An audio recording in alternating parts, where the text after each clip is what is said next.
Bonjour à toutes et tous et bienvenue dans les interviews de SS France que nous menons ici sur notre stand à Strasbourg dans le cadre de la conférence de l'économie sociale pour le futur de l'Europe.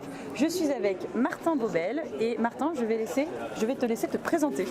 Ok, donc bonjour, je m'appelle Martin Bobel, je suis secrétaire général adjoint en charge du plaidoyer pour le réseau national des ressourceries et recycleries. Et je suis aussi conseiller du CESE, donc Conseil économique, social et environnemental au titre des associations. Merci, bienvenue Martin. Merci. Quelles sont vos actualités chez les ressourceries? Comment ça résonne avec l'économie sociale et solidaire? La grosse actualité pour nous, c'est que notre réseau a enfin acté sa possible ouverture aux autres associations de réemploi solidaire, c'est-à-dire en gros les recycleries. C'est-à-dire on en a à peu près, je pense qu'on a en France à peu près 400-500 associations qui se sont construites sans réseau, c'est-à-dire sans espace d'entraide, sans espace de partage de culture collective, mais aussi sans espace de représentation. On vient de faire un acte un peu fort de réseau d'ouverture et donc on espère demain pouvoir accueillir ces structures qui n'ont pas d'entité collective. Voilà. Nous sommes à quelques jours au lendemain du second tour de l'élection présidentielle qui a élu pour la France, qui a renouvelé le mandat d'Emmanuel Macron, qui a finalement dit que son mandat serait beaucoup orienté vers la transition écologique en annonçant une planification stratégique à l'échelle des territoires. Comment vous voyez les choses? Comment vous allez y prendre part? Comment vous allez vous mobiliser dans ce cadre-là? Bon, alors déjà, le gros enjeu pour nous, ce qui va être très important dans ce mandat, ça va être de mettre en œuvre des actes. C'est-à-dire que les paroles écologiques d'Emmanuel Macron n'ont pas manqué sur le mandat précédent et le mandat précédent n'a pas manqué a plutôt manqué de cohérence en matière écologique et sociale.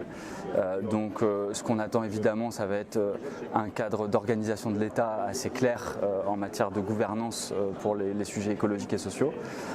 Et puis après, on pourrait aussi attendre une place plus forte des corps intermédiaires, c'est-à-dire en gros de la société civile qui s'organisent, donc des ONG, des réseaux, pour participer de la planification et de la mise en œuvre des politiques publiques. Voilà. C'est pour nous un enjeu démocratique qui n'a pas été tenu sur le premier mandat. Voilà. Merci, c'est très clair. Et finalement, peut-être dernière question. Alors, on est ici sur le stand de SS France, mais on est à Strasbourg. Sur les questions européennes, qu'est-ce que vous faites ici exactement? Qu'est-ce que vous portez? Comment l'Europe s'incarne dans votre projet? Ok. Alors, on vient ici particulièrement pour un grand sujet pour nous, c'est-à-dire passé la crise Covid, l'Europe a fait la preuve qu'elle était capable de bouger des lignes qu'on a considérées longtemps inamovibles, des lignes particulièrement autour de ce qu'on appelle les critères de convergence, c'est-à-dire en gros la manière avec laquelle on régule et on retient la dette publique des États membres. En période Covid, il a fallu trouver beaucoup d'argent pour gérer une situation de crise et mettre en place des dispositifs d'urgence. L'Europe a été efficace malgré le fait qu'elle est relativement dotée de cadres très contraignants pour le faire. Donc elle nous a fait la preuve qu'elle était capable de le faire. Et ce plan économie sociale et solidaire, quelque part, annonce qu'elle va certainement pérenniser un certain nombre de mesures qu'elle a mis en œuvre. Et dans tout ça, nous, ce qu'on espère particulièrement, c'est que l'Europe fabrique un cadre qu'on dirait de droit positif, c'est-à-dire un cadre universel qui permette aux associations, qui sont aujourd'hui considérées comme des entreprises lambda à l'échelle européenne, donc qui permettent aux associations, quelque part, d'être reconnues d'intérêt général et si possible protégées d'un réflexe européen très classique et très récurrent de mise en concurrence et de création de marché, là où la France parfois protège des secteurs d'activité soit par des services publics, soit par des structures d'intérêt général de type structure associative. On a un exemple français très classique, c'est le sujet des EHPAD.